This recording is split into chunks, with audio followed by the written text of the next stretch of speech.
Hello, everyone. This is the chat about everything, and it's just three guys shooting the breeze about all sorts of topics for your entertainment, for informational purposes, and maybe for you to consider other perspectives in your life.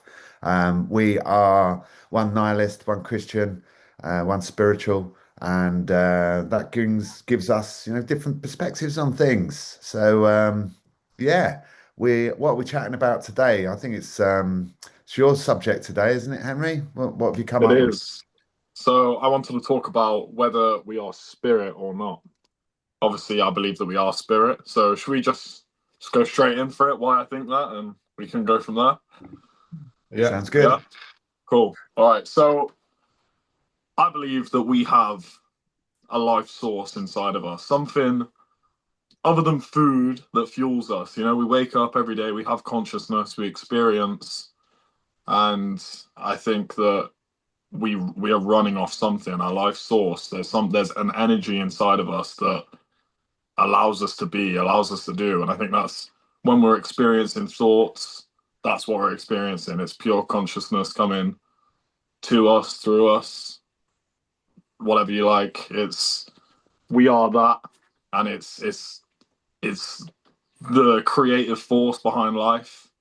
It's it's everything pretty much. And yeah, that's pretty much what I want to debate today, whether you guys agree or not, and whether we truly are spirit or whether we're just this meat suit. Because that's how I see it. I see it as an external, you know, thing, this body. But some people would say, well, I am this body. When this body dies, I'm dead, and that's it. And that's all there is to me. But I think there's a deeper element to human life, and it's the source behind all of us. So it's a Yeah, it's a part of consciousness, or it is consciousness. I would say it is consciousness. Yeah, I see it as the same thing. I see it as just pure energy. So You know. consciousness and there's your spirit, and which the topic of today is, do we have a spirit? So consciousness and Yeah. spirit are two of the same thing. Yeah, I would say so. Mhm. Yeah. What Interesting. what what do you think, Timmy? Well, I don't think it'll be any surprise to you, brother, that I kind of agree with what you said. Oh, really? Um, That's a surprise. And normally, there's a surprise. I would have expected you to disagree, to be honest. Well, I mean, we could go for your answer first if you like, John, but Oh, I, you I think go this is crack on. If you do we have a spirit? And are you in agreement that consciousness and spirit are the two of the same thing? now that's a different question than do we have spirit? You're asking, is consciousness and spirit the same thing? I'm going to set that aside for a minute because Well, that's quite a difficult wait, one. you agree? It's the same question I asked Henry. Henry said yes, and you said you were in agreement with Henry. Yes, I said I do agree with most of what you've just said. Oh, okay. Not Yeah. all. Okay. So I didn't say which words and phrases he used that I agreed. Anyway, this is quite a heavy and deep and complex conversation for us this week, I think. But it's quite a fundamental one, isn't it? Do I think we are spirit? Well, yes, definitely. Because what the heck is making me animated, come to life, be alive, act as me. What is that if that is not spirit? If I didn't have spirit right now, I'd be that meat suit on the floor that Henry's talking about. Um, I think there's many kind of layers to this conversation because what is the human spirit? And that's anybody's guess, to be honest, really, isn't it? Um, it can be understood as our non-physical part of ourself. So yes, we've got this meat suit. Yes, we've got a mind and a biological makeup that scientifically looks like it gives us life and makes us do things. But I do agree with Henry that there is something beyond that. Maybe that's consciousness, maybe that's some sort of divine spirit of some kind that brings all of that together. And without that, we are nothing. There's something beyond us. What's Um, what's that? Just go a divine spirit. yeah, Yeah. So, I mean, some people would see it as God. Some people would see it as, universal source or the source of all things. Scientists might see it as like the source field, or the zero field energy. But there is something that is beyond us all. There's something that brings us to life, isn't there? Now, I'm going to kind of like do a little bit of a advert right now because I think I wrote a book which is quite poignant to this conversation. I'm just trying to find it on True. my bookshelf. You think Uh, you wrote a book? I think I wrote a book. Yes, I definitely did write a book. And I can't find a book at the moment, but I do have a book somewhere that I wrote. So what It about you, John? should be on my bookshelf. Um, uh, Spirit is something I wouldn't use. Okay.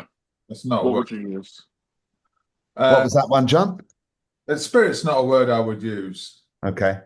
Um, there's something inconclusive about a spirit. I mean, what neither of you are able to define it, really. No, from a mainstream perspective, there is no empirical evidence for an immaterial spirit that can be measured or seen under a microscope or anything like that. Most neuroscientists view consciousness as part of the brain.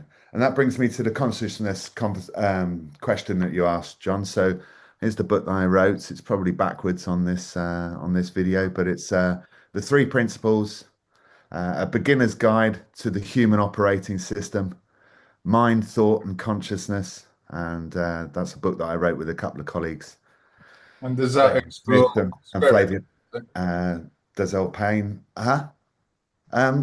Yes, yeah, read it. I encourage you, all good No, people, to no, the read it. question was, does it explain what spirit is?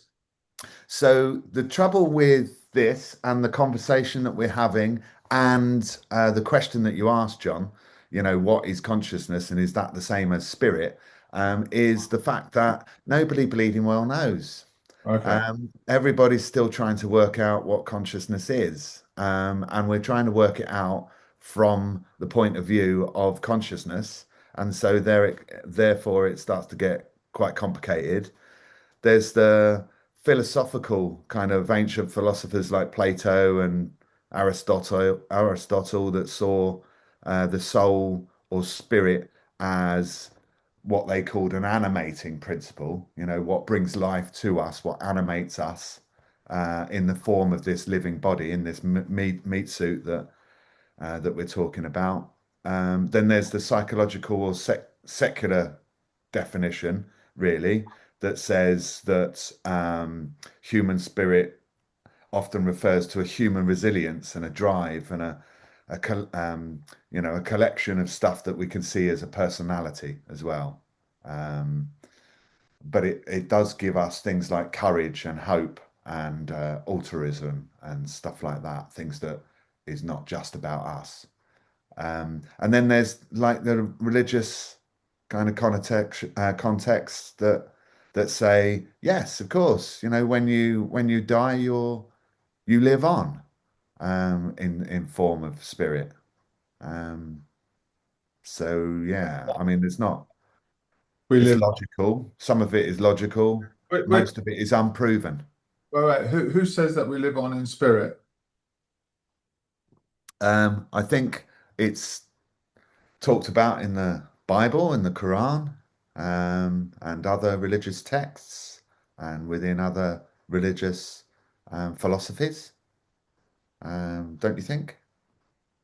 Catholicism says that. Christianity says Well, that. if you see spirit as energy, which I do, like, you know, energy can't be created or destroyed. So it seems logical that if your body dies, that's the death of this thing that ages with time. It's in the physical. It's, everything with time decays, right? In the physical. And what we're talking about is outside of that. So time doesn't apply to it. It doesn't wither away and get old and die. It's just energy, you know? Yeah, And the that's why it's immaterial, the thing that yeah, is before form, the thing yeah, that is totally, outside of that. totally. Yeah. Hmm. Yeah. So what what would you say you could point to in the world, Tim, that makes you believe that we are spirit as opposed to just this meat suit? Like any experiences, any with like anything at all that you can actually point to and say, okay, this makes me feel like this is the truth. Yeah. So I think that in this meat suit, our vision, hearing, senses, feelings, all of those sort of things are quite restricted in that there is a myriad of stuff that we can't detect within the small framework of our spectrum of our senses. And yet, there are some people who seem to kind of step outside the norm and have experiences such as near-death experiences or um, talking to spirits that are not in, what we call this physical reality. And I myself have had quite a lot of experiences where I've kind of gone, well, that's not just a regular occurrence, as and some of it may be explained away by coincidence or belief or any of that stuff. If you've ever seen the most one that I can point to is that if you've ever seen a dead body, you can see that it is an empty carcass. And when you look at your friends and colleagues and family, like I am right now through this virtual kind of like link up that we're all you know, involved in, I can see there's something bringing you guys to life. I can see that there is life in me. I can see there's something in me. So I've noted the difference between somebody who's alive and somebody who's dead, and there's definitely something that's missing.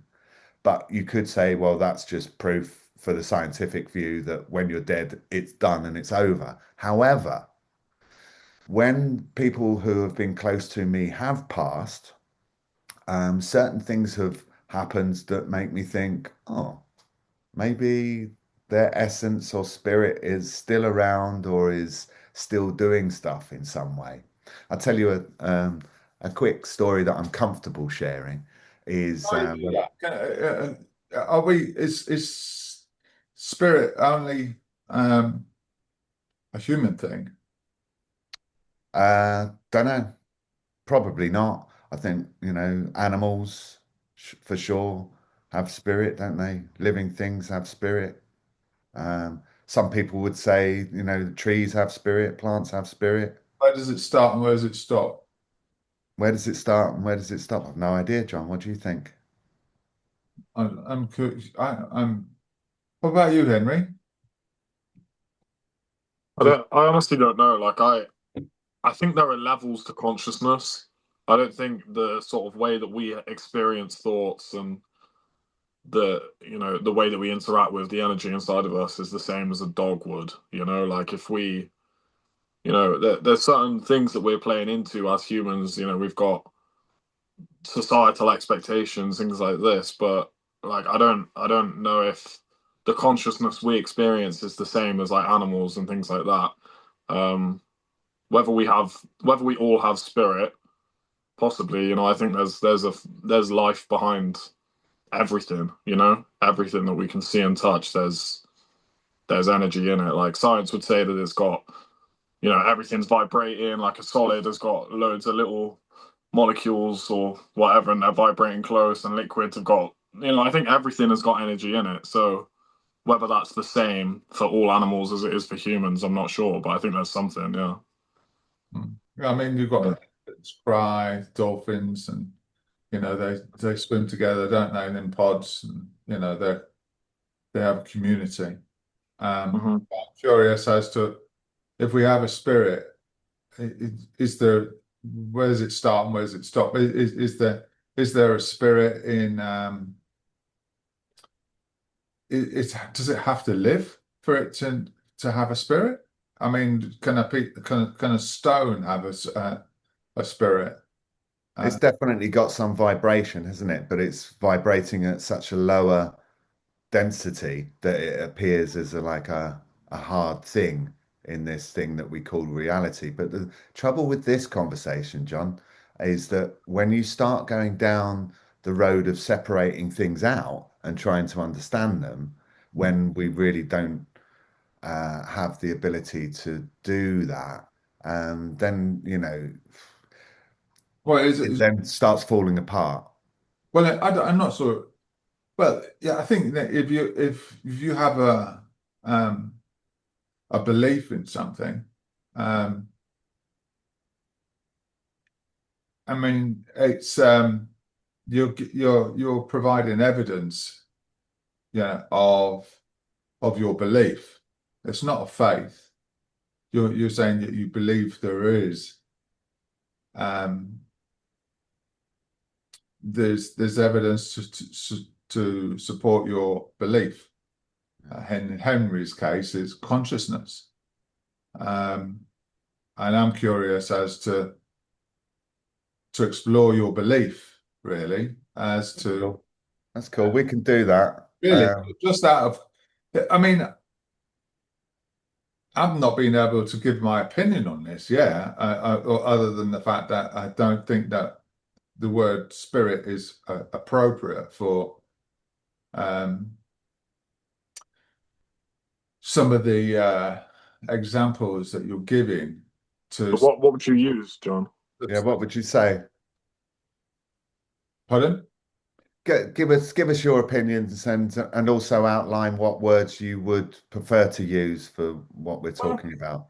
I mean, for example, you've got a gut instinct, or isn't that just a hormone response? You know, there is the body when it dies, there's an electrical energy that stays around, but that's an electrical energy, but it does eventually um, slow down into nothing. We can't measure it anymore, but the human body gives off power. I mean, heat. You Hmm. know, it generates heat, and the more exercise you do, the more heat it generates. And so I think you you know you we use the word like spirit to as a we allocate the word spirit to I, I, an episode that can be easily sort of, you can use other words like electrical energies or hormones that that's Okay, so let where me ask you a question then, John. So would you prefer to use I don't know, something along the lines of the energy behind all life for what we're trying to say is spirit, which is the thing that gives life to all things? I mean, where are you at? well, the thing that gives life to all things. Okay, let me answer it this way. Okay, so a spirit is a phenomena of energy that nobody knows what it is, but it's all powerful, and everybody has it apparently. Um, some people have more spirit in them than others. So there are people like the Dalai Lama or Jesus Christ who profess to have who are the Spirit and the Holy Ghost and so on and so forth. I think it's just that's a far stretch. I think really it comes down to what we like to do is we like to give things a name like spirit to um, aspects of science that we don't understand. It's a comfort blanket again. It's we don't understand it, so we'll allocate. Um, it's like you might walk down the street on a cold, murky evening with mist and fog around, and all of a sudden you see a shadow running through, and oh, that was a ghost. And it's like, well, really? Mm. So you're highlighting the fact that humans like to label stuff, right? Kind of like last week when you did the flobbly gob thing, right? You were just giving a name to something we were trying to explain, but it's almost as if you're acknowledging there is a force behind us, like in the same way that anything needs a force to go. You know, if you don't charge your phone, it dies. If you don't put fuel in your car, everything that moves or heats up or does something functional, it needs some sort of fuel, some source. But okay, you could say, yeah, we eat food and we drink water, but like you wake up without that, right? That's just like sustenance. You're alive like without that, right? You need that to keep going, of course, but I don't see that as the force behind life. Like I'm not dying and then I eat a burger and I'm like, you know what I mean? Like you're that force is there and it's strong. So the fuel for me isn't just like food and shit I'm putting into my body. It's something within me that, is expressed in all these ways. And like you say, Can't touch it. You can't control it. You can't describe it. Um, well, I it's think we are it, you know? I think that's what we really are. and it and we can't we can't examine it. We could other animals have it. We don't know where it starts. We don't know where it stops. There's so much that we don't. It's like okay, That's okay though, isn't it? And there's but how can you believe in something that's so um with I don't know. I don't really understand. Like you don't need to have a full understanding of it to then Let's have say, faith okay, in there's it. things that point to that being the truth. It's like for me, there's a load of things that I can point to that feel as though that suggests that we have spirit. Like there's a lot of things that happen in life that make you feel as though like reality and consciousness are interwoven in a deep, deep way. Like, Well, do you what? never feel that? Like, Well, if you take LSD, for example, I mean, you go into another world completely, mm, and it expands the conscious, your mind, um, and some people that have been there speak of, you know, that the lives and what we know of it is, it's so small. It's so much bigger, bigger than everything's entwined, everything's connected, everything's um, observable. Um, not everything is observable though, is it? That's you on exactly the point. LSD it is though, isn't it? That's Um, when they come away. When you come away and you go, "Oh my, I've seen the light. I know what it's all about." It's like, wow, yeah. It's like, well, you have an altered perspective, don't you? You have an altered perception on LSD. But moving away from that, why? I Because I what think that's relevant, isn't it? Why okay, all right, we'll come back to it. But I wanted to underline the fact that you seem to be agreeing that there's some source behind all things and that all things are connected. And that's exactly why you can't then start separating things out well, they're all explained. um, to be that explainable because some things aren't observable or explainable, Such and as, all you've got on to go on is what your own experience may be pointing at.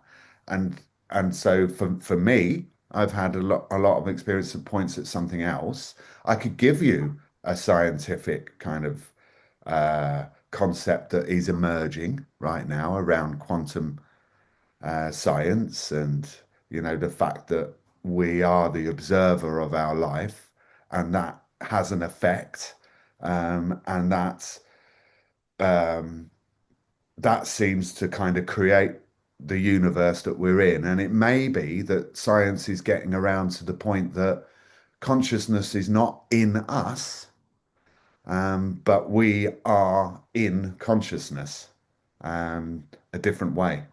So we've always thought of consciousness showing up in our brain, in our meat suits, but science is starting to point to the fact that consciousness is everything and all things and interconnected through quantum What science? entanglement. What science? Where's that being shown in science?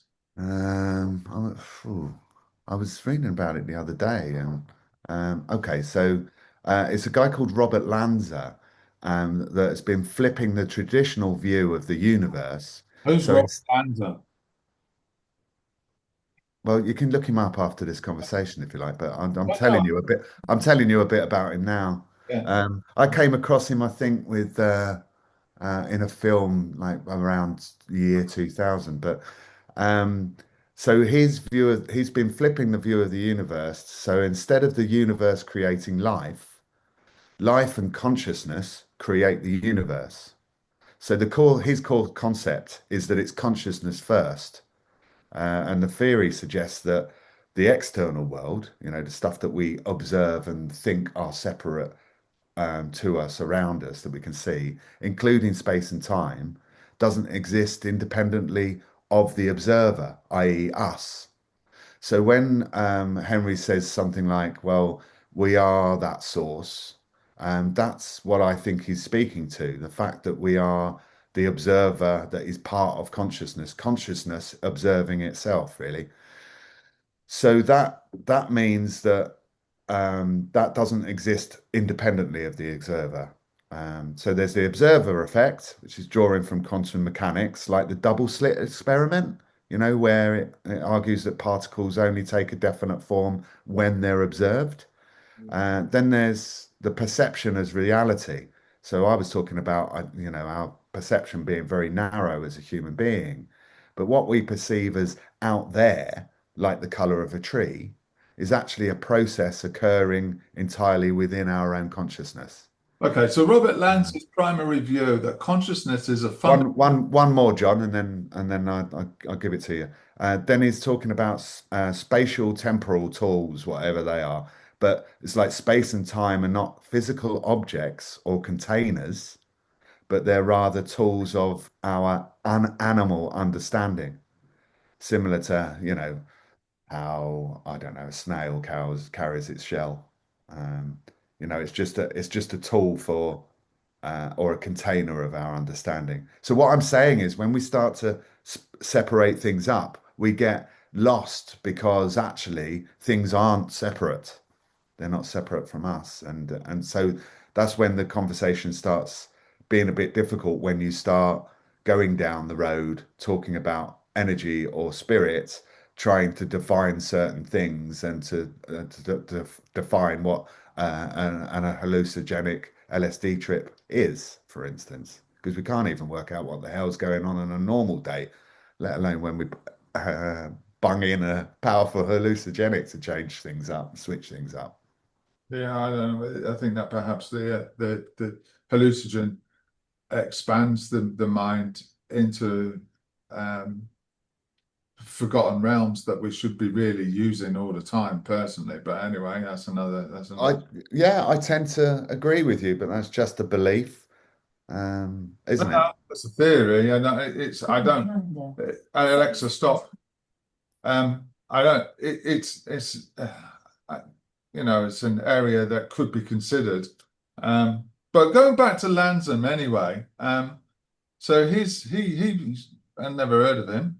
His primary view is that consciousness is the fundamental foundations of the universe, rather than a byproduct of it. His theory, eh,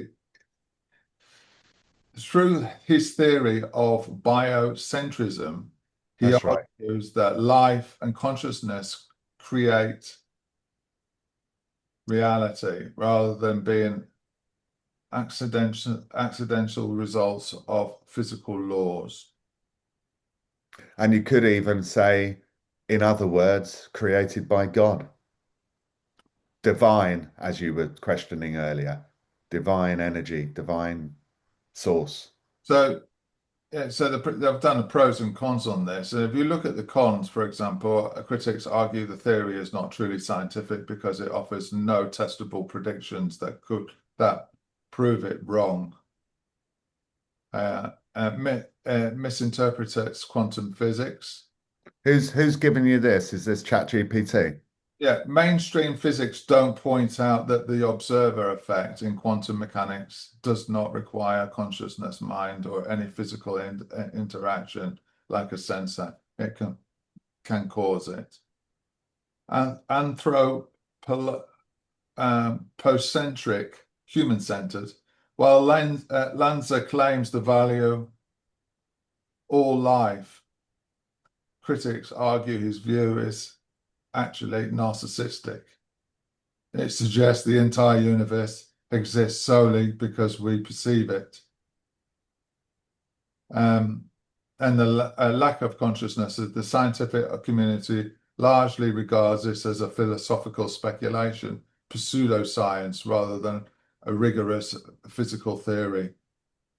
Yeah, they said the same thing to a guy called Semmelweis when he came up with germ theory. In fact, they put him in prison and he went mental and he died there. But it took 30, 40 years for other people to catch up with his theories. Yeah, that's true. I mean, there are some people that have been poo-pooed and have shown to be correct over in time, but there's a lot of people that have been poo-pooed and have also been shown to, it was quite right to poo-poo them as well. Because So they were absolute charlatans. yeah, snake oil salesman, for example, was yeah, it's a verb now. If you're a slave, it's it's I don't know. I think Anyway, back to the subject. yeah. Do we have spirit? I don't. Like I say, it's not a word I would choose. Funnily enough, I lost a good friend this week. Well, actually, on the 9th of March, and they had their funeral last night, um, or the cremation last night, and it's just strange. It's strange, really, that we speak of this because. When I heard of her passing, um, I had a sensation of being observed. But it's unusual. You don't, I don't tend to. It's like sometimes you get that feeling, and there are some things that I can't explain. For example, it's like that feeling that someone's thinking about you. Mm. You know, right? That's a strong feeling. I'm going to have to call them. And you call them and you think, fucking hell. They're going, I was just thinking about you. And you think, well, that's Mm. really uncanny. Yeah. Do you So, not think life is full of those? uh, I don't know about full of it, but there are aspects like that. Like I say, when you lose someone close to you, you tend to get a feeling of I've had a feeling of being watched. Um, and then when I'm thinking of somebody, I need to call that person, I need to call that person, um, just to catch up for one reason or another, or this, that, now that's happened. And then or just out of the blue, you have that urge, and then it's something.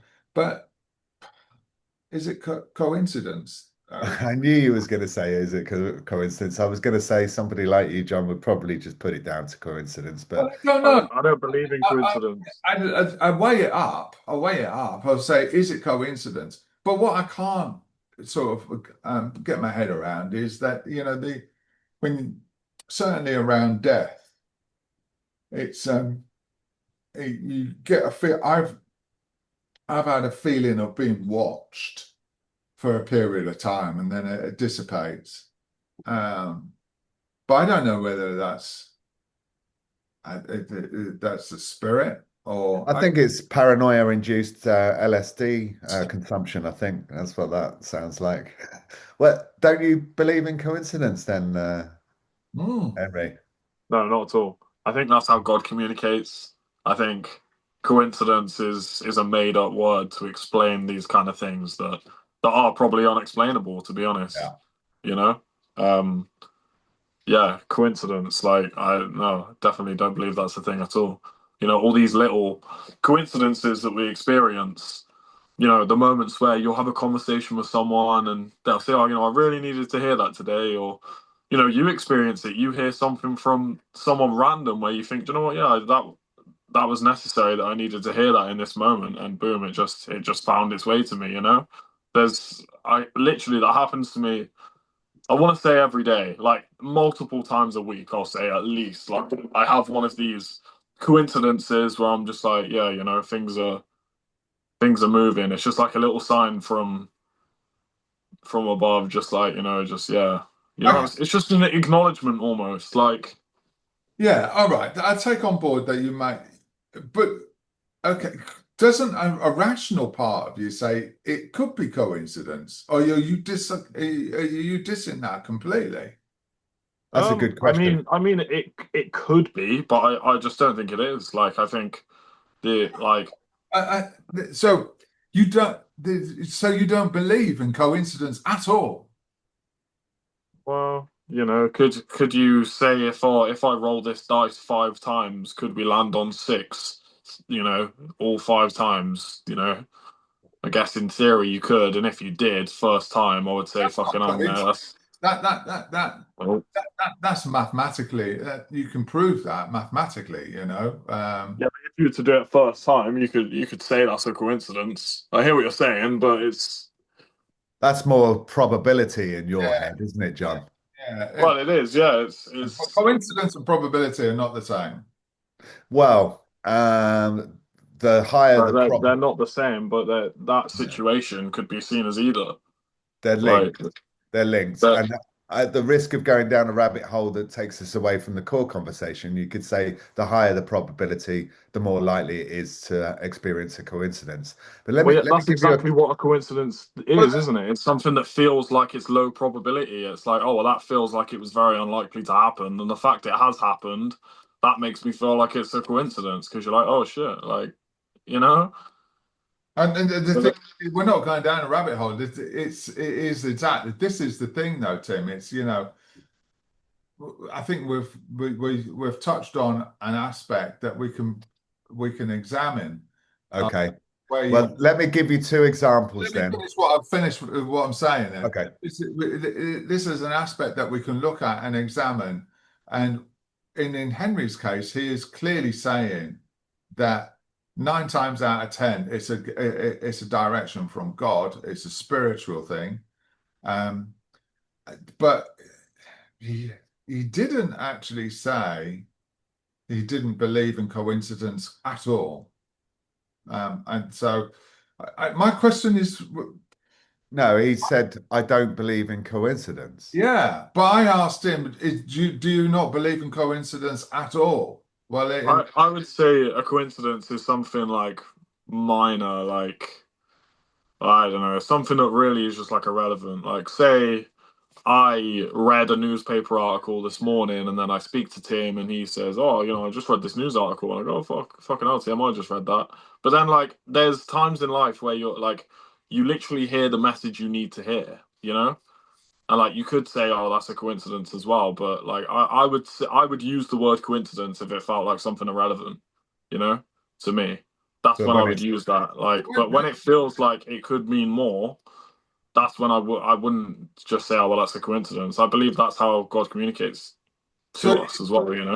so you're filtering all the messages God sends you, and you're putting in one is coincidence and one is a message. But You, I don't know if me reading the same news article as someone and then hear about it. I don't. It could be a message from. Not everything is going to be a message from God, though, is it? Like, well, it's. no. If you don't believe in coincidence, then it is. I don't believe in coincidence the way you do. That, oh, okay, well, that must be a coincidence. Then I do think that there's more going on. than meets the eye, and that not, coincidences aren't just these things that occur. I think that is a way that we're spoken to as well, you know? Yeah, some people would say that it's all everything is messages from God. However, what I would say is that all things are created through consciousness, 100%. Hmm. Like it can't be any other way, especially for our human existence. And if I So give reading the you same article as you is um is a how would you describe that then? That's not that's coincidence, surely. Is it, that not coincidence or or maybe we need a conversation about that for our understanding. It's consciousness looking at itself, going, "Hey, have a look at this over here." Same thing as thinking about a friend and they phone, or the other way round. You think to phone somebody and they go, "Oh my God, you were just in my mind. I was going to call you." Hmm. Um, Mm. it's kind of like you're being drawn to something, and you're being pointed to something. A minor incident that happened last night. It's with a family member who's going through some stuff, and I was talking to them about like calming down and not being so hectic and like not being so much of a bull in a china shop. And they went to the kitchen door, yanked the door open, and the door handle came off. Um, anyway, when I look at that, it's kind of like, yeah, that's just something that happened. that's And coincidence? and Yeah. it's a coincidence, yeah. But when I look a little bit deeper, and I suppose this might be what you're talking about, John, is that sometimes we can look at coincidences and find evidence that might be deeper. So, what he had actually done to the door, and in the context of what we were talking about, and he's trying to find himself and stuff like that. He'd pulled the door handle off the door, which had then made it that the door could only be opened from the inside. Hmm. Do you hear that? The door handle, he ripped the Yeah. door handle off. So He that's didn't referring to his perplex his issues can only be done from the inside, not possibly, and the literal thing of like you don't have a handle on it. yeah. And that you can only open the door from the inside. These were things that in that conversation and the moments running up to that incident were being verbalized, Yeah. Yeah, and then that 100%. happened. And it's Mm. kind of like, well, if that's not something telling you that you've got to get a handle and a grip on something and it can only be opened from the inside, what the hell else? But you can argue Mm. that I was looking for stuff like that. Same with Yeah. when my grandma passed and my mum had won a lovely flower. I can't remember what the flower was. Beautiful white flowers, and it blooms every year. And she had won this plant pot in a raffle, and she had given it to my grandma, who was happily comfortable in a care home with a couple of friends. And they used to sit in the conservatory together of a day. And every day they would turn the pot plant 1/4 inch around when they all got together to like socialize for the day and read their books and have their food and talk to each other and give each other companionship in the conservatory. They all had a pact to look after this plant pot and turn it 1/4 of an inch per day. And if anybody was ill and couldn't make it down to the conservatory, it was the responsibility of the other friends to keep that plant pot going. And my God, those three old dears, they would fight with the care staff if any of them tried to touch that plant or move it to clean the table. Anyhow, fast forward to my grandma's demise, and she was very old, and she was coming to the end of her life, and she wasn't at that table with her friends for 2 weeks. That plant pot bloomed once a year, and sometimes twice if they really looked after it. And there was no flowers on that thing at all. But when my grandma got ill for the last time of her life, her long life, But one so small one small bud. Let me finish the story. Yeah, I One small quite bud. confused. So the three deers Yes, planted the plant religiously, yes, and it yes. bloomed once a year, and some years better than others if they cared for it even more. If they cared for it even more. But that's not important, John. What is important, Yeah, but it wasn't one time for it. Sorry? one person passed, is that right? So I haven't got to that part yet, Oh, but let okay. me So continue it's with the story. fine. Nice, thanks. I'm talking about my grandma's death. Have some respect, man. Okay. Anyhow, And so follow the story. okay, sorry. Yeah, good. Hopefully that's clarified what's going on. I There's know a where pot plant, there's three old deers. One of them is now very ill and in bed and not able to come down to look after the plant. And the other two deers look after, do their responsibility and they take care of the pot plant. Whilst in the last 2 weeks of my grandma being ill, um, there was one solitary bud on that plant. I'm- Okay. And it was there for a good sort of 10 days prior to her passing. On the morning that she passed, that flower came out. And when me and my mum went to Oh, see my gran at the hospital or get some of her things or something like that, yeah. the two old dears went, "Hey, hey, we've got to show you something. Come over here." And then they told us the story of the plant pot and the plant and the flower coming into bud. Mm. Um, and that's not the only thing that happened around that time of my grandma passing. And when my dad passed recently, a few years ago, I had an amazing feeling, which wasn't pleasant actually, at the time of his passing. But there was hundreds of miles between me and him at that time of death. But I know it was his time of passing, and I was feeling something. So what I'm saying is, with both of those stories and the one about the door handle, is that there is something that gets created from somewhere that is far beyond what our ken is, what our understanding is. And it seems to be coming from the same source, consciousness. Mm. A lot, Yeah. a lot of people who have who are psychotic have.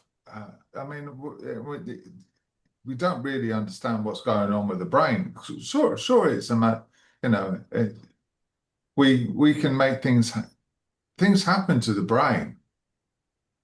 Surely, it's got to be. Um, well, I don't. Yeah, yeah, I don't understand these feelings. I mean, this person that passed recently lives in Australia, so. And how the heck can I get a feeling of being watched from all the way on the other side of Australia? It's, I don't know. Maybe we don't understand. Perhaps, No, and something inside of you is connecting you to that person as well with that feeling. yeah, I think it may be. Sometimes you can be paranoid, and that's just an illusion, isn't it? I think some people suffer from paranoia. Some people have it from in a really severe way and become psychotic. Uh, Yeah, it's just it's a delusion, surely. yeah. You know, Just because you think they're watching you doesn't mean they're not. well, it doesn't mean that they are. It's True. just True. your mind is ticking over, isn't it? It's doing things that it wouldn't not normally do, and we don't really understand that what's going on in our brain at all. We like to think that we do, though, don't we? And we like to have Yeah. I think that if you talk to anybody that studies the brain, they'll tell you that there's probably only know about 5%, 10% of what's going on. You know, Sure. Can I ask you guys, do you believe that everything starts in the mind? no. And by that I mean, sorry. By that I mean, like, any idea that anyone has come up with, anything that ends up in the real world, any invention, anything that anyone does, at some point they have a thought that then leads them to do that thing, create that thing, whatever. They have an image in their mind, they then draw it, they then design it, whatever. mm, Like, for me, everything starts inside the mind. So Yeah. it's almost as if everything that comes into the physical world onto Earth, it is a manifestation of what began in here. It's almost like we create the replica of the thing that is like if it comes into our mind, it's come from somewhere, right? So and like in the Bible, that's literally how God created the world, right? He spoke it into existence. Like it's almost like he had this idea and he used his mouth to bring it into existence. Like that for me is the same as how life is here. Like we have thoughts, we experience consciousness, and we're able to do things in the real world as a result of that. Like for me, everything begins in the mind. So this idea that spirit creates, like whether you believe it is literally the force behind life, or you believe that it's like a way of interacting with humans. Like either way, it still comes from the mind, right? And it still comes from spirit. Well, I Would think you agree with that? everything man-made comes from the mind. Yeah, yeah. I can't, um, but that's as far as it goes, I think. I don't, I would disagree with you guys and say yes, what you're saying is part of the picture. But if you step back one more step, then everything starts with beyond the mind. So, like you say, Henry, everything comes to the earth plane and comes into being in this reality. But it starts beyond our mind before it forms a thought in our mind. So it's even more evidence for me, if you like, or more so of a belief it's a that gene that thing. something is creating that beyond us. It's in the genes, Mm. is it? Is it in the genes then, Tim? Is it? No, it's in so rather life and consciousness is creating the universe. So it's kind of like, the thing that gives form to everything is the thing that forms our thoughts that might lead us to create things as a man. For So, example, I mean, we with gene editing and gene, what from what we understand as from genes, human genomes, is that there are aspects of behavior can be identified in a gene, or an illness can be identified in a gene. Um, and I think that when when a sperm impregnates an egg, then we can then look at the genes, the DNA makeup there, um, and we can perhaps. I mean, I'm not sure that we know understand every single aspect of the all genes and or every single DNA connection, but I I would. You've lost me here, John. I'll be honest. yeah, I think you're rambling, fella. What No, you're trying to make? no, I but know I'm you saying like your that gene perhaps therapy and gene theory, but manifests itself there from from a genetic point, isn't it? so it's the thing that's created as a human starts with genes, does it? Well, when you impreg when it's fertilize the egg, then the DNA strand is developed then, there and then, and amongst the DNA is the genes of of that specimen, whether it be human or Yeah. whatever it may be. It's And there. if you take it one step back, the chances of that particular grouping of genes, Yeah. because of the particular sperm Mm. creating the life form, Comes is from a man. something like 300 billion to one or something like that. So there's many sperms going up. I feel like we're going down a rabbit hole, and I'm kind of pouring fire, petrol on your fire. But I don't feel like genes has got anything to do with it because that's like after the fact of creation. What I'm saying is there's something that creates things in the first place.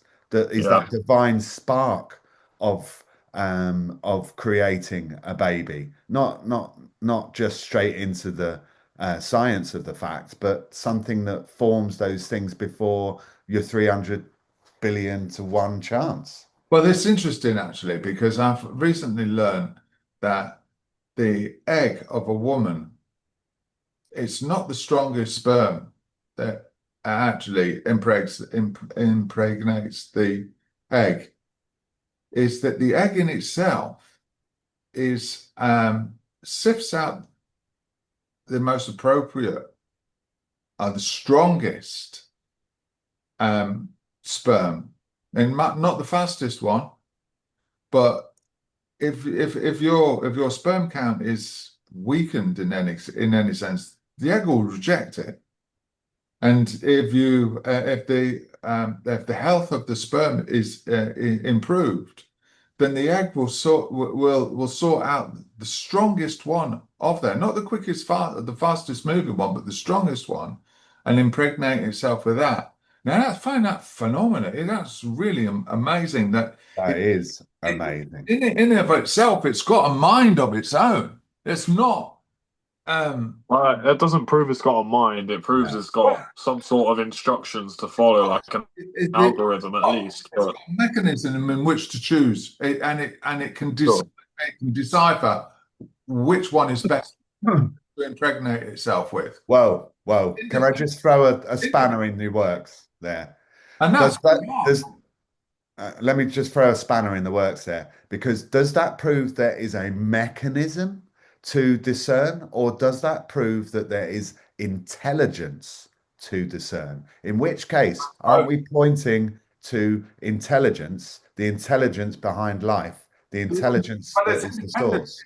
It's an independence. It's acting independently of us. We don't actually make that choice, and we don't consciously make that choice. Say, I feel that's the right one. The egg does it itself independently.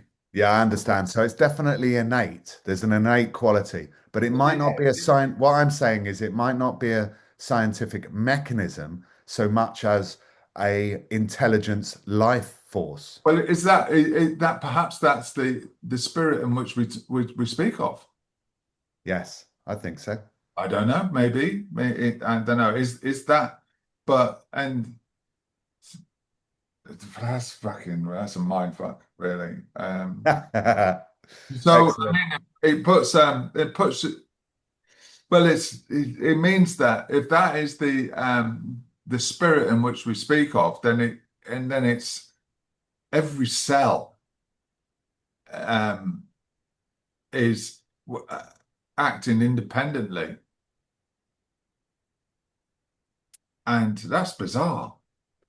Well, every proton, every atom, every electron, every nuclear, in the universe could be said We're to. talking about a cell that can independently decide what it wants, what it will reject from a cellular point of view.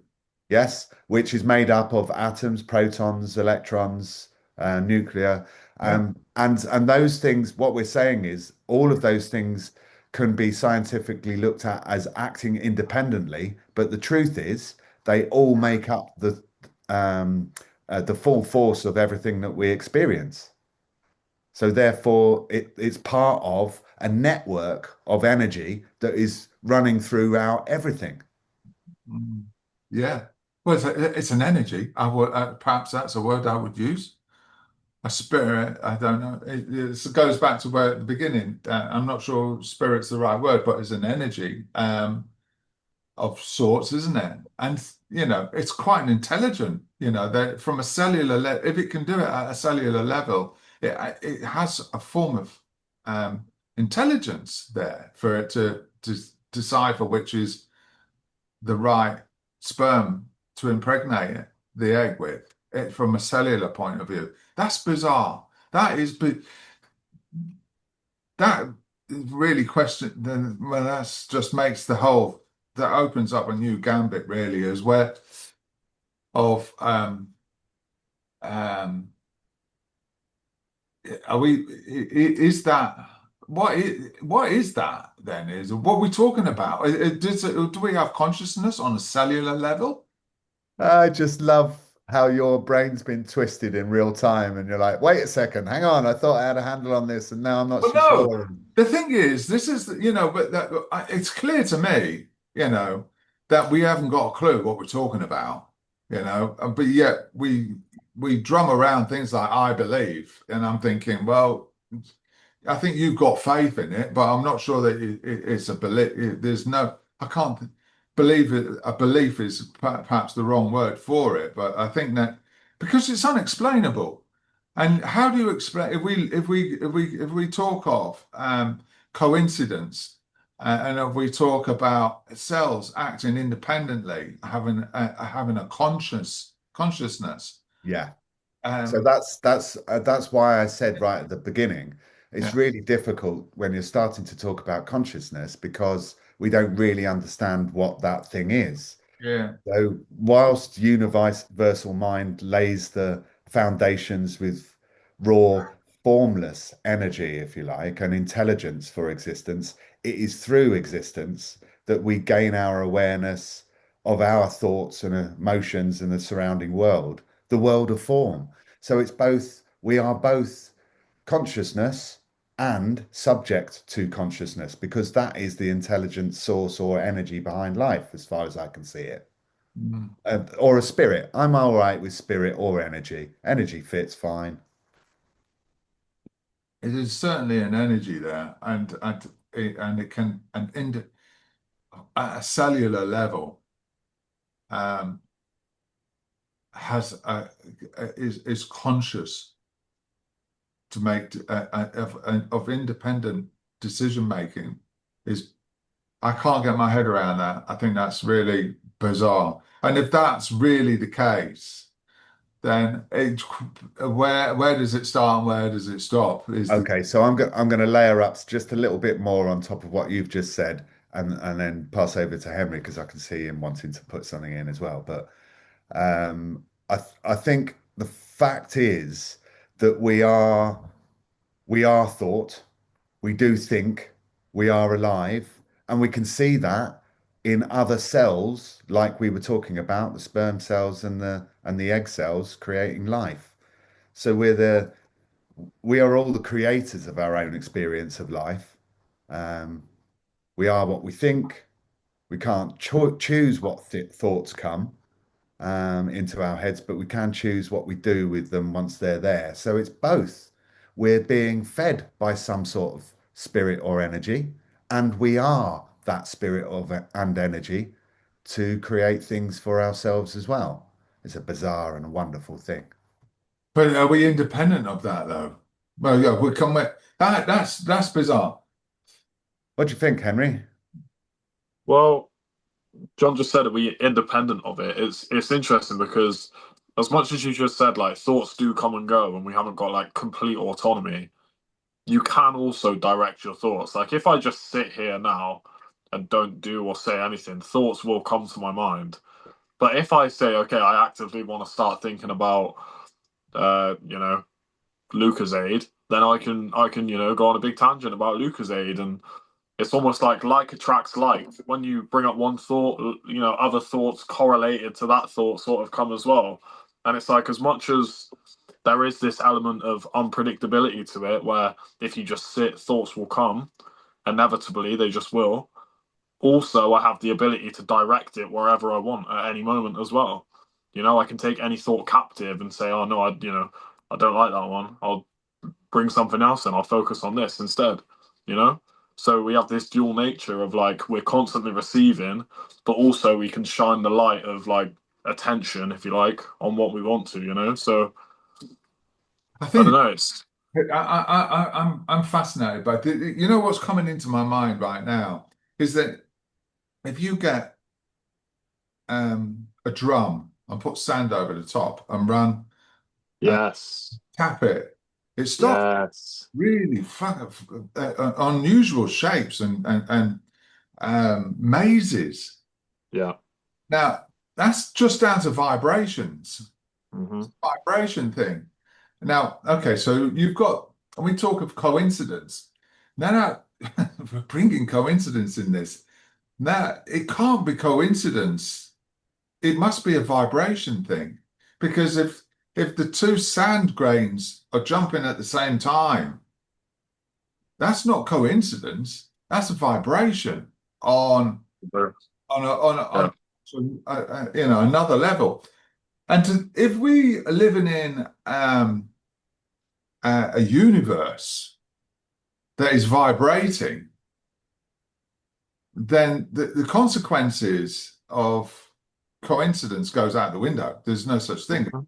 We're all vibrating, and it's, at some point, you know, you intertwine and you meet, and it should be. But do we attach a meaning behind this, or is it just down to the vibration of the universe? There And we are. I think you almost answered your own question about yes, no, coincidence there, yes and in a no. way. In some ways, it could be just coincidence because the universe is vibrating, and it is coincidence that we at some point or another, people's it's strange because some people that you meet, you only meet briefly, but it's been a profound experience. And other people, you come and go in your life, and you're constantly crossing over all the time for one reason or another. Mm. And that is, it makes me think of whether that's coincidence or not, or whether there's a meaning behind that. I don't, I'm not, listen, I like to, my level of thinking is perhaps there's a rational explanation for this, okay? But now that we're talking about um, parts, well, yeah, we're talking about independent thought on a cellular level, and vibration, universes, vibration, then this is beyond the science that I'm familiar with, and it's I don't know. It would be easy to say it's God. That would finish the subject, but Yeah, damn straight. yeah, and I'd be like, right, okay, well, it's God, and then it's like, oh, that's easy, and then you get on with your life. But I'm a little bit more intrigued. That's not quite true though, because the questions never end, right? And even if you do conclude that it's God, that's not just I'll put a lid on it and it's done for. Like it's every answer raises more questions, right? It would be a different group of questions, I guess. Yeah, we've still got a part to play in that, even if we do say it's all God or it's all divine consciousness or whatever. Yeah. I don't. It's yeah, fascinating. But yeah, we've got So, can I ask? Well, we're in agreement that we all have consciousness. Um, an energy. Let's call it an energy because we have an energy, Oh sure. my God, are we agreeing on something? That's amazing. Well done, everyone. So, yeah, well done, everyone. That might be a podcast first, actually. I think it could be. Maybe. So we have an energy behind us, right? That would you say is like the life in us, right? Like it's the source of us being able to do and be almost. I would say yes. What about you, Yeah. John? uh, sorry. Is it what? Is it what? What do you think, Henry? This energy is like our source that is allows us to be alive. Like that's the difference between. I think it's a background thing going on. I don't think that I don't wake up and I wake up and think, thank fuck for that. I've got another day ahead of me. Or in some cases, oh God, really? I was enjoying living in oblivion. Um, it's there's but it yeah I don't think it's not fueling my fire, if you like. I think I think perhaps it's like the oxygen we breathe. Um, it's just there, it happens. We don't make a conscious effort in breathing, do we? And it's not, and our decisions are not based on the air that we breathe. Well, prime 9 times out of 10. When there's no air, then yeah, we might change the way we do things. But as long as we have good fresh air, then we just get on. It's like that. You're There's that background. That's what I'm meaning by that. It's a background energy that we take for granted. See, Um, I don't know what you think it is quite by you saying that because like well, firstly you're comparing air and energy, which is like, air is like oxygen is it's like your heart. Why does your muscle do what it does? There's nothing prompting it. It just does it, doesn't it? But it well, needs I don't know if it just does it. I don't know if that's right. Like Yeah, well, it does. I mean, it you, does do it, but I don't know if it just does it just because like it serves a purpose, right? you Like can't stop it yourself, can you? well, uh, there may have been some it's people an who involuntary thing. Yeah, I hear what you're saying. That's exactly what I'm talking about. It's an Yeah, interesting thing. yeah, When you wake up and open your eyes, it's like the sun shines through and hits the back, and then you make it go. The information your eyes take goes to your brain, and it's an involuntary thing that goes on. yeah, As is when you wake up in the morning and your heart's beating, you breathe that breath of fresh air. It's an involuntary energy that's it's happening. Yeah, yeah. that's It, where I am with this. Whether is it a source of the decisions I make in life? But primarily no, unless there is no air, and then I need to find some air. So that would that would change my actions of the day in order to survive. You've got an instinct to survive, haven't you? So that's yeah. where So where those instincts are compromised. I don't think that, and it's not a source of energy for me. you're not on board with the fact that John's true name, like, because if I say, "Who are you?" Like, you're not John, are you? John is a name, right? John is a word. You're not John. So then you could say, "Oh, you're this body," which I would then say you're not that either. Like what? Like I'm saying that we are actually energy. That is what we actually are, right? Like that is our true nature almost. And to say that, oh, I'm Henry or I'm this body, like that doesn't feel right to me. But then just to try and understand what you're saying, you're not saying that energy is like the source of us or who we are. It's just like this thing around us. I don't fully understand what you're saying. I am trying to. I just If you understand me, Tim. um, not very often, my friend, and I've known you for God knows how long now. No, You that's understand. unfair. I, Yeah. to be honest with you, I was reading a little excerpt out of one of my favorite kind of teachers, Jung, because I wanted to see what his take on coincidence was, and he was talking about meaningful coincidence being something that's beyond probability. But no, I kind of missed what you were saying, my friend. I do apologize. I zoned out a little bit because I was reading from Young. And what did you make? What did Young make of it? I was talking about meaningful coincidence. So the things that we would see or rationalize as phenomenon and or uh, uh, spiritual or what's the word for like What was his conclusion? ghosty stuff, that there are some things that are meaningful coincidences. So what he means by that is what we were talking about earlier, the things that are beyond probability that really have a meaning in your life that is playing out right now or that you're experiencing. So yeah, that Does that relate to the vibrations of the universe that I spoke of? yes, he talks about the collective consciousness and that we're all a part of that. So yeah, I guess so give us a summary of what you said to see whether Well, we can make sense of it. that this power source in which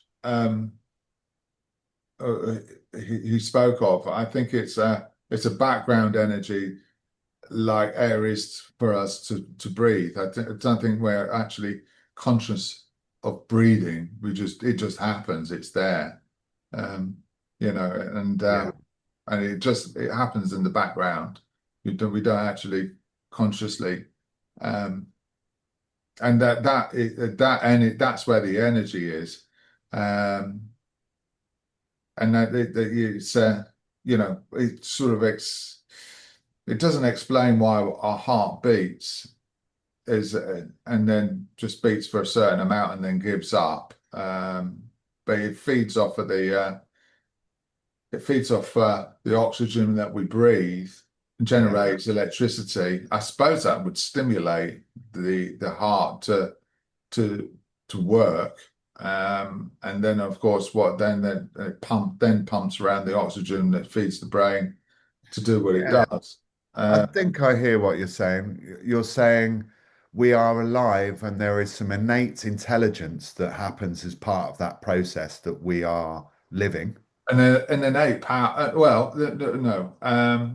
There is there's an energy that is there, similar to that of the air we breathe. I can't put my foot on where this energy comes from. Yeah, no one can. I think that's the problem. And we don't need to. We just need to recognize that there is something that we come from and that we are a part of and that plays a significant role in our lives and our experiences as we are alive, as we think, as we live, as we experience, as the consciousness that we're walking around in these meat suits as. But yeah, well, that's perhaps confuse the matter even further for Henry. Does that make any sense to you, Henry? Yeah, I do hear what you're saying now, although I don't agree. Like I said, that I do think we are energy itself. Like that is our true nature. Um, so we've got it slightly differently. But I want to ask you, John, actually, you said something earlier about doesn't it just seem a little bit irrational to you? That was something you said when I was speaking about energy and spirit and stuff. Mm. And I just wanted to ask, like, do you think that the world and life is rational then? Because that was almost like, oh well, this doesn't feel rational to me, but like I would almost agree that it isn't rational. Like, but life isn't, you know. Not that what I'm saying is not rational, so it can't be right. Like generally, like something not being rational doesn't make me say, oh well, that's not real then, because genuinely there's some shit that's going on that happens that is like it just doesn't make sense, bruv. Like, and that's Yeah. I think that is part of this, like accepting that life actually isn't rational. You know, we're told that all these worldly things as we grow up, life's not fair, and you know, I don't know. We're made out like things are rational. Like that's the world we're sold. But I really don't think it is rational. The truth, you know. Mm. Well, yeah, it's often it's when I've thought I didn't have a thought on this when we started, but having gone down the rabbit hole and explored a little bit, especially if we've got a vibration, if they can show that we've got a vibration universe, then I can understand why some people um, might be aligned with each other, just like the sand on the drum and you tap it and it creates shapes and mazes and stuff. I think Yeah. that's not coincidence. That's a vibration, and at the right, you can change the shapes with different vibrations. Yeah. And I think that's it's made me perhaps think that this in a different light. I think, but when I started out and I was thinking, okay, are we a spirit? I don't know. To be honest, I, I couldn't make head or tail of it really. But when I think of this as an energy,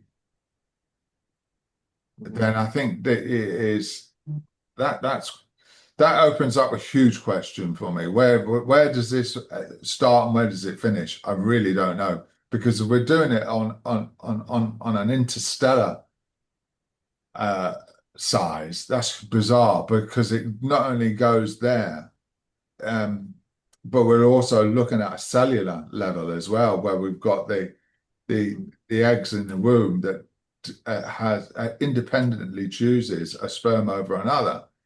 That for me is a big, huge area of intrigue.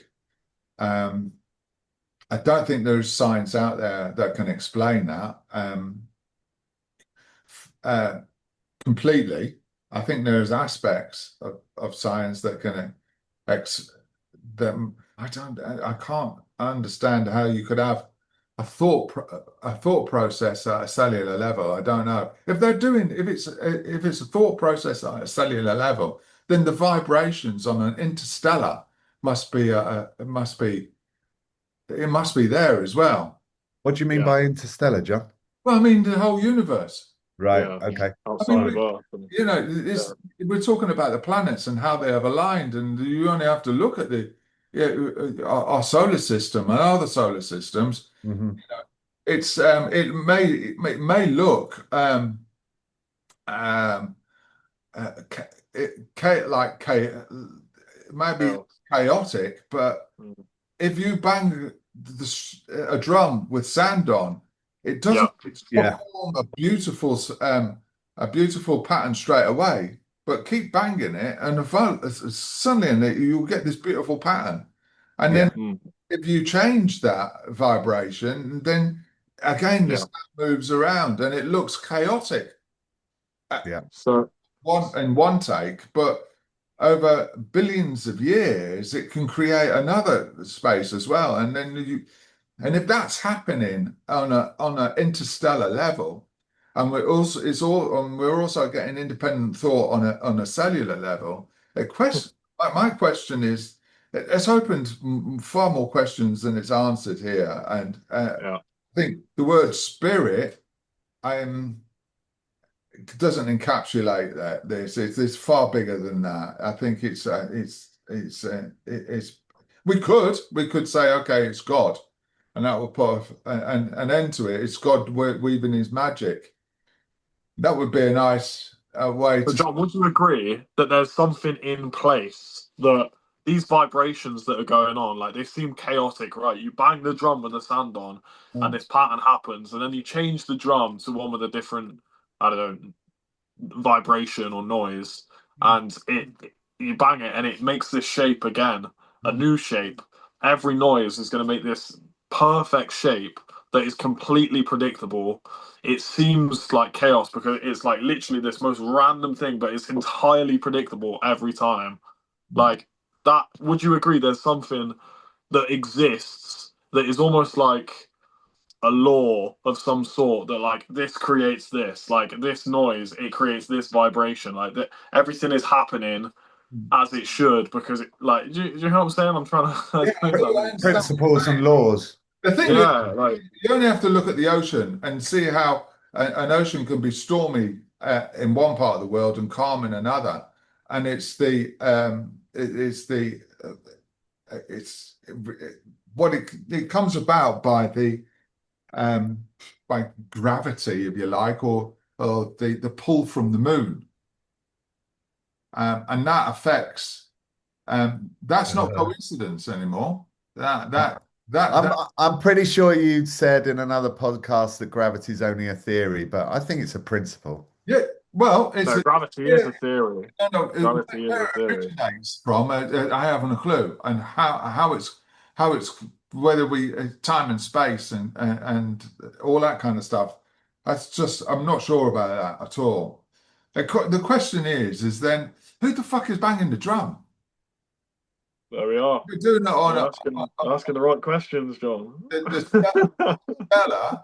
If we're doing it with different universes, and we've got um, this organized chaos, and this cellular consciousness, it becomes. I don't. Love it, love it. It, I like that question. Who the fuck is banging the drum? I mean, That's it, that's man. something to There we ponder on. are. That is. It really is. well, yeah. There are things in place, you know? And There are real laws like at play that are unchangeable. So it seems. yeah. And it's like what has implemented this? Like, you know, you could see life in the world as completely random, but it's like the chance of everything working just the way it does and as perfectly as it does. You Yeah. know, ignore human corruption, you know, ignore the fact that we all are very self-destructive and want to kill each other. That's us. That's not that's not creation. You know, that is our free will coming into play there. That's the way I see it anyway, that we're the destructive ones. This order that is around us, everything that works as perfectly as it does, has been designed.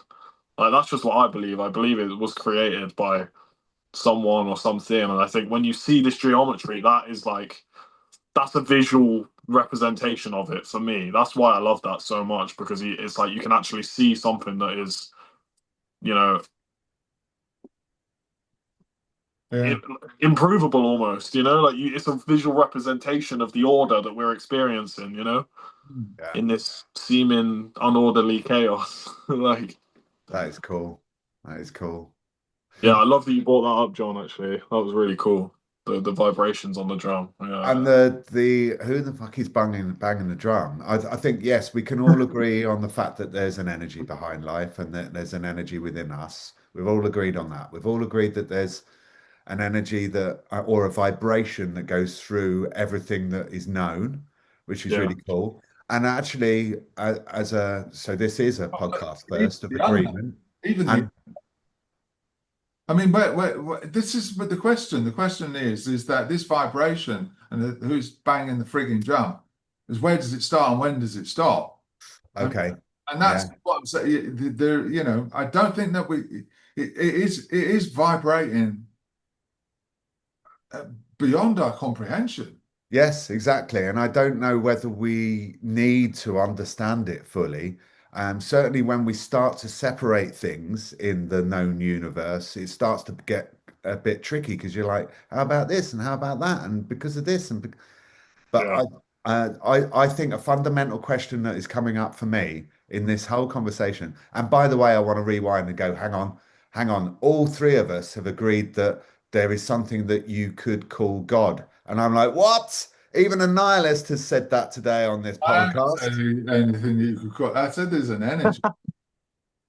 Anyway, skipping over that, what the most question that's popped up for me is that is it that the universe creates life, or is it that life and consciousness create the universe? And that is a massive question for me, which So I that, don't want to deviate from the original question for our podcast today, but that is what's coming up for me because I'm kind of like, okay, so how does that energy work and what does it look like? And we've talked about coincidences, vibration, energy, everything intersecting and coming together, all things being connected through quantum entanglement and science.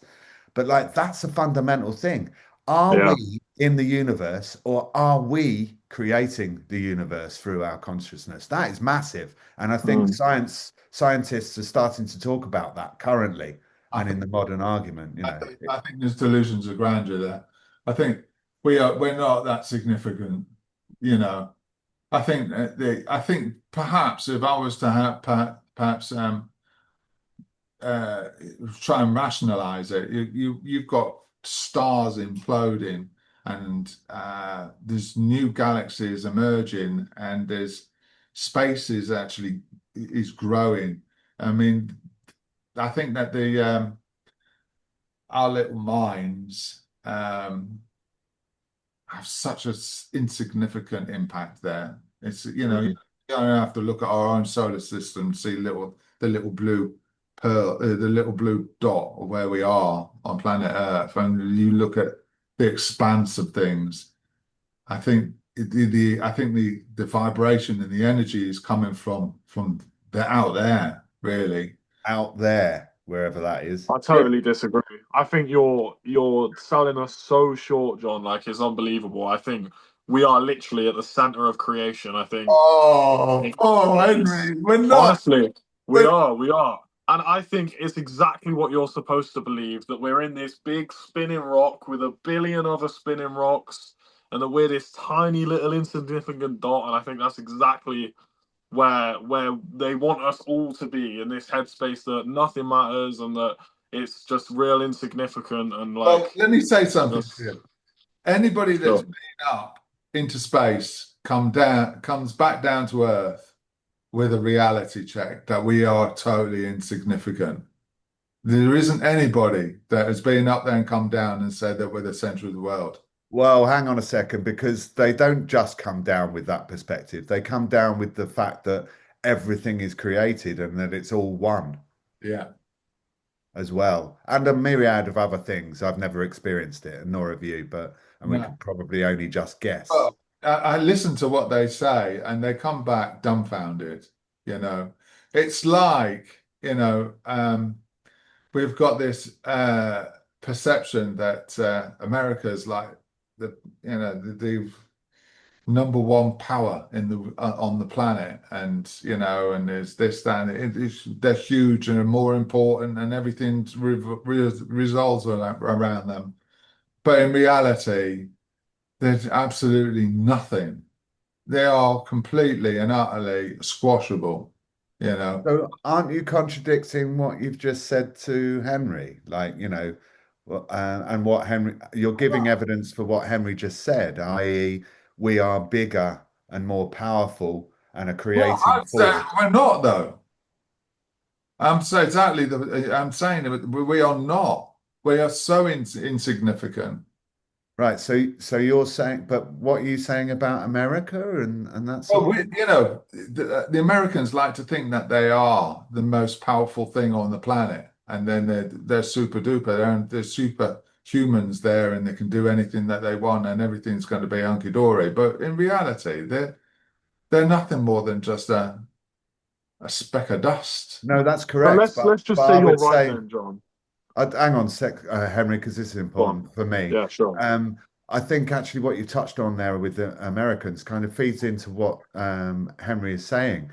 Like the Americans might think that, but what's more important is that they want the whole world to think that, but that is not correct. You're right.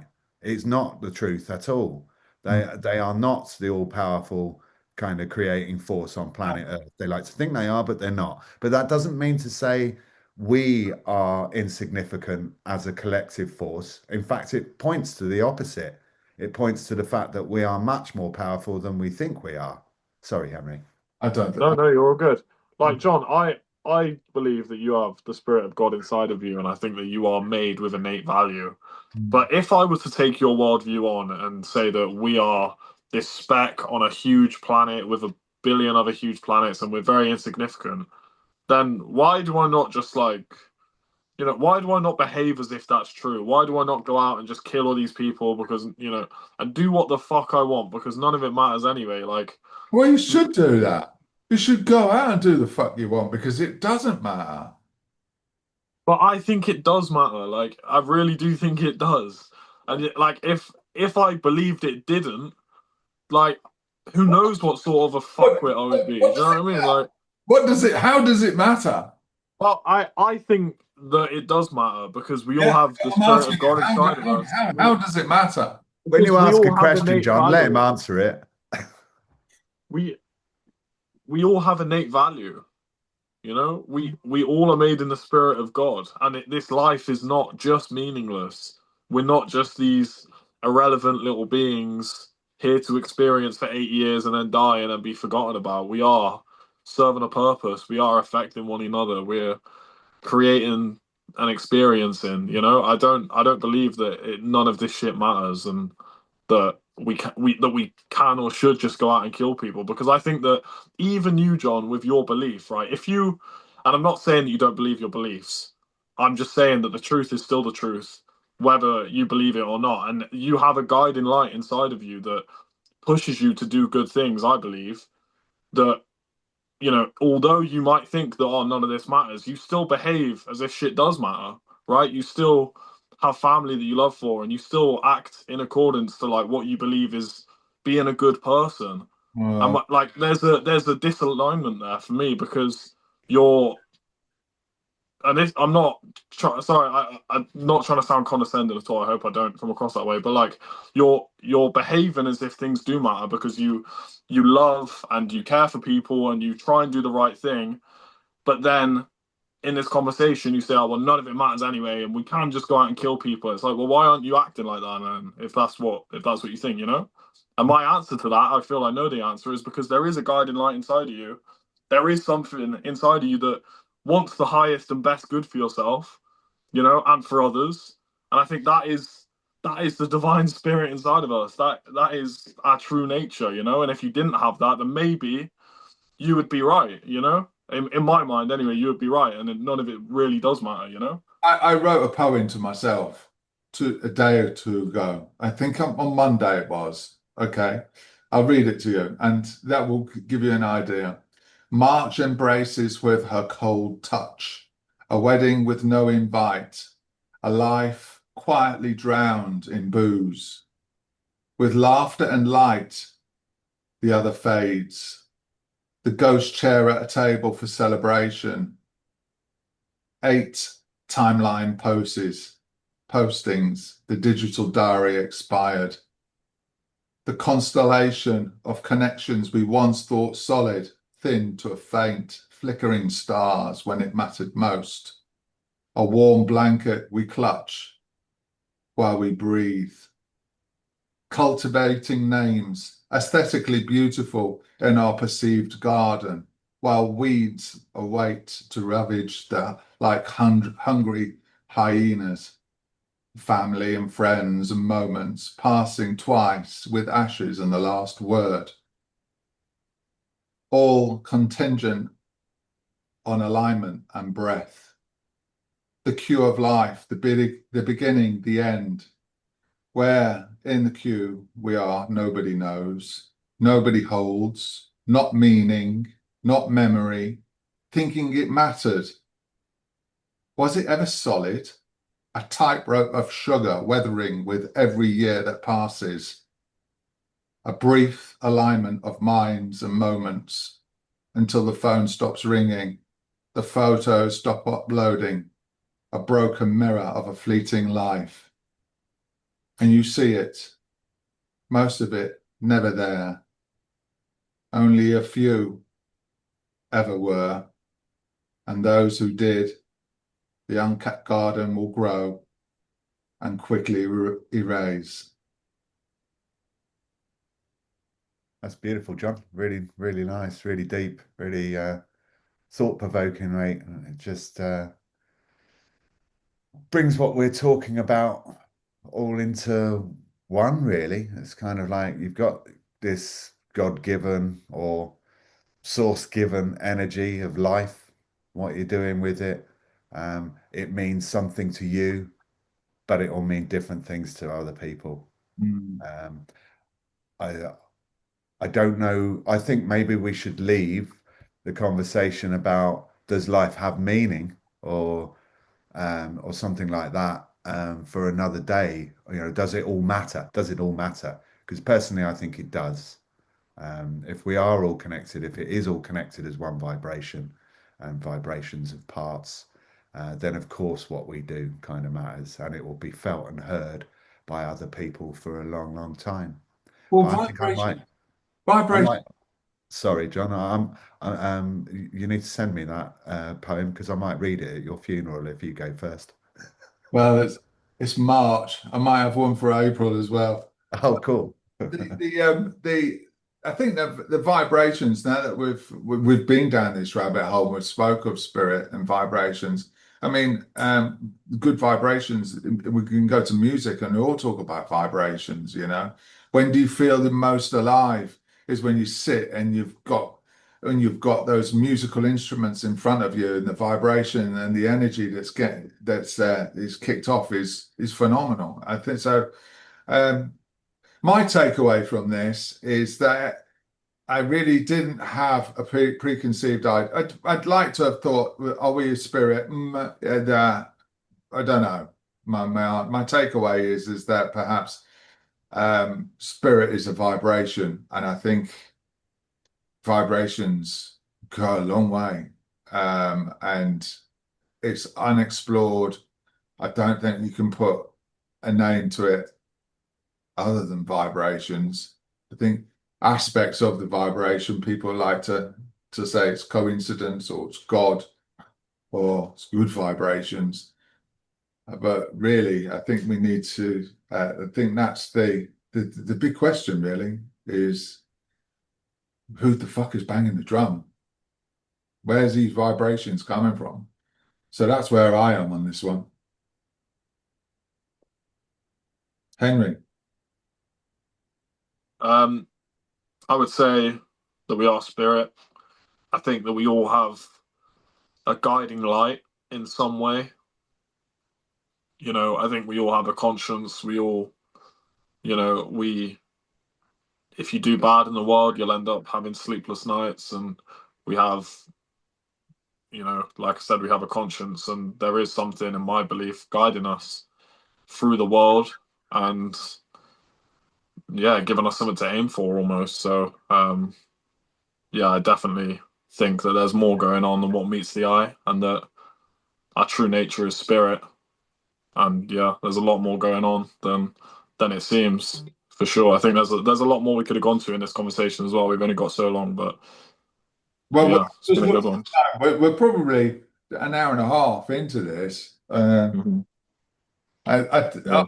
think we've touched on a subject there that sorry, I've interrupted you. You No, should, you're all good, man. You're all good. I was just finishing. You're good. yeah, no, go finish. Yeah, Timmy, you do your thing, man. I can talk, yeah. And so what I'm seeing that's fresh, I came into this thinking, yes, we do have spirit. Of course, we do have spirit. I've loved the exploration of what that spirit is, and it's looking more like energy and vibration to me than it did before. Although I did have that belief. But what I'm seeing fresh, which is really, really useful, is that that energy and vibration comes through me with an intelligence that if I'm able to listen to it, feel it, hear it, act upon it, I think is really, really useful and meaningful so that life is not so meaningless. And what I mean by that is that in the same way that a female egg can sense out and get the intelligence at a cellular level which sperm to pick, we have that ability as part of that energy as well. That at a cellular level, that energy and consciousness is speaking and interacting with us, as us, through us. And I think that is awesome. Bloody awesome. It's interesting. See, I hear what you're saying with the whole cellular thing, right? And I wonder if that is consciousness or just like a set of instructions for it to fulfill, right? Because there could be like, the difference between like if you were to ask ChatGPT to go to the shop and like buy said things, but don't spend more than a tenner, if it comes to £10 1p, a human would go, okay, cool. Whereas a robot, they haven't got that ability to like distinguish like subtleties, right? And I see like things as on a cellular level, I'm sure there's like an algorithm that it follows, rather than consciousness. I see consciousness as like being able to acknowledge yourself almost. You know what I mean? Like it's you're your own thing. Like you're able to understand yourself as this separate thing. I don't know if cells are doing that. I think they're just following instructions almost. But Yeah. um No, I hear you, and that's kind of what I hear as well. I'm not saying that my new fresh thinking is concentrating on that aspect that happens within us, because I think so, we'd be foolish to do that. But it's interesting that given that we've got proof that that happens at a cellular level, it kind of it makes it much clearer that there is actually something going on at an energetic, vibrational, cellular level throughout everything that is known in the universe But it was that also, is sending instructions and intelligence. And I think that's awesome. and a virus, for example, is neither dead or alive. It's dead. It's not alive. That's why we can't kill a virus. And it mutates, and it infects the host, and then it multiplies, um, and it searches out a host that's got a weak immune system, and it evolves. And if it's dying off, it will change again. And I mean, this is bizarre how this is happening. And we don't even understand that. We can't cure these things. HPV, human papilloma disease, um, and herpes simplex, and they're all viruses, and they can't get their head around how, it sits in the base of the spine, dormant, and you can't get at it. No, I get it. There's a lot that we don't understand and know. And then But in I your suggest you go to see the GP. stressed out, you get stressed out. So effectively, your body sort of vibrates from the stress. That wakes it up, produce, and then all of a sudden you start getting symptoms of this virus within you. Yeah, that's amazing. But I can only suggest you visit the GP, John.